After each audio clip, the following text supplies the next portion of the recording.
அடுத்து எந்த உடம்புக்காரங்கன்னு கவனித்து இது அதிகமாக சாப்பிடாம ஒரே வேளையில் அதிகமாக எடுத்துக்காம அடிக்கடி எடுத்துக்காமையும் இந்த பீர்க்கங்காயை நம்ம யூஸ் பண்ணிகிட்டே வரலாம்.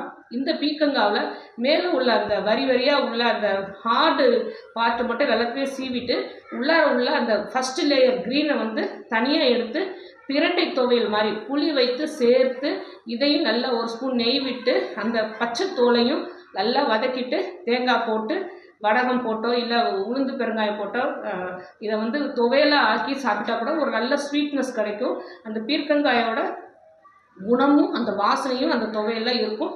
இதுவும் உடம்புக்கு நல்லது. உள்ளார உள்ள பீர்க்கங்காயும் நம்ம பால் கூட்டோ இல்லை பாசிப்பருப்பு போட்ட கூட்டோ எது செஞ்சாலும் சாப்பிடலாம். அந்த பீர்க்கங்காய் முக்கியமாக இந்த பீர்க்கங்காயை நான்வெஜ்ஜில் சேர்த்து சாப்பிடும் போது கூட நமக்கு நான்வெஜ்ஜால் ஏற்படுற அந்த ஃபேட் அதிகமாக இருக்கிறதும் சேர்த்து இந்த ஃபைபரும் சேர்ந்து நமக்கு அந்த ஃபேட்டை வந்து உடம்புல சேராமல் பார்த்துட்டு உடல் உஷ்ணம் அதிகரிக்காமல் பார்த்துக்கிறதுக்கு இந்த